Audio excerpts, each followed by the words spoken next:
Hi guys, நம்ம வந்து பார்த்தீங்கன்னா நொர டப்பா வந்து பார்த்தீங்கன்னா ரோஸ்ட் பண்ண போகிறேன்.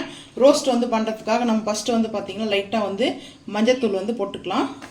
மஞ்சத்தூள் போட்டு அதுக்கப்புறம் இஞ்சி பூண்டு பேஸ்ட், ஏன்னா கொஞ்சம் நேரம் வந்து ஊற வைக்கணும். ஸோ அதனால் வந்து பார்த்தீங்கன்னா இப்போ இஞ்சி பூண்டு பேஸ்ட் வந்து பார்த்தீங்கன்னா நான் ஒரு பெரிய ஸ்பூனில் ஒரு ஸ்பூன் வந்து போட்டுக்கிறேன். ஏன்னா கொஞ்சம் காரம் கம்மியாக இருந்தால் நல்லா இருக்காது, கொஞ்சம் காரம் தூக்கலாக இருந்தால் நல்லாயிருக்கும். அதுக்கப்புறம் வந்து பார்த்தீங்கன்னா பிரியாணி மசாலா நம்ம யூஸ் பண்ணுற பிரியாணி மசாலா ஒரு ஸ்பூன் ஃபுல்லாக வந்து போட்டுக்கிறேன்.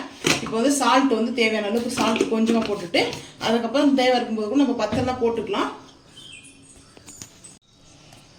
சால்ட் வந்து நான் கொஞ்சமாக சேர்த்துக்கிறேன். அப்புறம் கூட நம்ம வேணுன்ற அளவுக்கு சேர்த்துக்கலாம். இது வந்து பார்த்தீங்கன்னா நான் அப்புறமா செய்ய போகிறேன், ஒரு 2 hours கழித்து வந்து செய்ய போகிறேன். ஸோ அதனால் வந்து பார்த்தீங்கன்னா நம்ம இந்த மாதிரி மசாலா போட்டு நம்ம கொஞ்சம் நேரம் ஊற வச்சிட்டோம்னா அது கரெக்டாக இருக்கும். அதுக்கப்புறம் நம்ம எப்போ செய்கிறோமோ அப்போ வந்து இது வந்து யூஸ் பண்ணிக்கலாம். இதில் வந்து பார்த்தீங்கன்னா நிறைய வந்து தண்ணி வரும். இந்த நொர டப்பானாவே அதிகமாக வந்து தண்ணி அதிகமாக வரும். நம்மளுக்கு வந்து பார்த்தீங்கன்னா கிரேவியை நான் வந்து பண்ணலை, ரோஸ்ட்டாக தான் வந்து பண்ணுறேன். எப்படி பண்ணுறேன்ட்டு 1 by 1 வந்து பார்க்கலாம். இப்போ நல்லா இது வந்து மசாலாவில் ஊறட்டும். ஊறினா தான் அது நல்லாயிருக்கும். நல்லா வாஷ் பண்ணிட்டேன், கல் உப்பு போட்டு நம்ம ஃபஸ்ட்டு வந்து வாஷ் பண்ணிடணும். வாஷ் பண்ணிட்டு தான் நான் வந்து இப்போ மசாலா போட்டு வச்சுருக்கேன். நம்ம இதை கூட வந்து பார்த்திங்கன்னா 65 வந்து போடலாம். நான் வந்து பார்த்திங்கன்னா ரோஸ்ட் தான் வந்து பண்ண போகிறேன். இந்த மாதிரி மசாலா போட்டாச்சு. மசாலா போட்டு நான் வந்து ஊற வச்சுட்டு அதுக்கப்புறம் வந்து பிரேக்ஃபாஸ்ட்லாம் சாப்பிட்டு லஞ்சுக்கு தான் வந்து நான் செய்ய போகிறேன். அதில் ஒரு 2 மணி நேரம் இல்லை 3 மணி நேரம் கழிச்சு தான் வந்து நம்ம செய்ய போகிறோம். இப்போ நல்லா இது ஊறட்டும். 3 மணி நேரம் ஆயிடுச்சு. நான் வந்து மசாலாவில் ஊற வச்சுட்டேன். இப்போ வந்து பார்த்தீங்கன்னா அடுப்பு ஆன் பண்ணிட்டு நாஸ்டிக் ஃபேன் வச்சுருக்கேன். இதில் வந்து ஆயில் ஊற்றிருக்கேன். இதில் வந்து வெங்காயம் தக்காளி நான் வந்து போட மாட்டேன். நாங்கள் செய்கிற வந்து பார்த்தீங்கன்னா இப்படி தான் வந்து செய்வோம். ஏன்னா ஆல்ரெடி வந்து இது நிறைய தண்ணி வரும் குக் பண்ணும்போது. இப்போ நம்ம சேர்த்துக்கலாம்.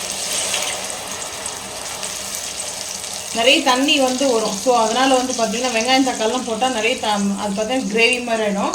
கிரேவியாக வேணும்னு நினச்சா நம்ம அந்த மாதிரி வந்து வெங்காயம் தக்காளி போட்டு செஞ்சுக்கலாம். ஸோ நான் வந்து பார்த்தா இந்த மாதிரி தான் வந்து செய்வேன்.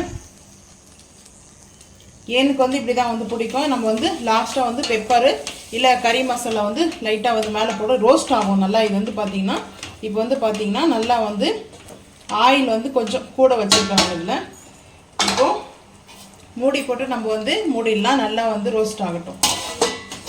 இந்த மாதிரி தான் நம்மளுக்கு ரோஸ்ட் ஆகிடும். பார்த்தீங்கன்னா நம்மளுக்கு மட்டன் சுக்கா எப்படி நம்ம செய்கிறோமோ அதே மாதிரி இந்த நொர டப்பா வந்து சுக்கா செஞ்சுருக்கோம்.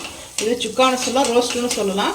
ஆனால் டேஸ்ட் வந்து பார்த்திங்கன்னா செம்ம ஸ்மெல்லு. ஏன்னா அந்த பிரியாணி மசாலா நம்ம வந்து எல்லாத்துக்குமே அந்த மசாலா மட்டும் தான் ஆட் பண்ணுறோமே. டேஸ்ட்டு ரொம்ப சூப்பராக இருக்கும். இப்போ வந்து பார்த்திங்கன்னா இந்த மாதிரி ரோஸ்ட் ஆகிடுச்சு. இப்போ நம்ம வந்து அடுப்பு ஆஃப் பண்ணிட்டு பிளேட்டுக்கு வந்து மாற்றிக்கலாம். அப்படியே பிளேட்டுக்கு வந்து இப்போ மாற்றிக்கலாம். இது வந்து நல்லா இருக்கும் சாப்பிட்றதுக்கு வந்து பார்த்திங்கன்னா இருக்கும்.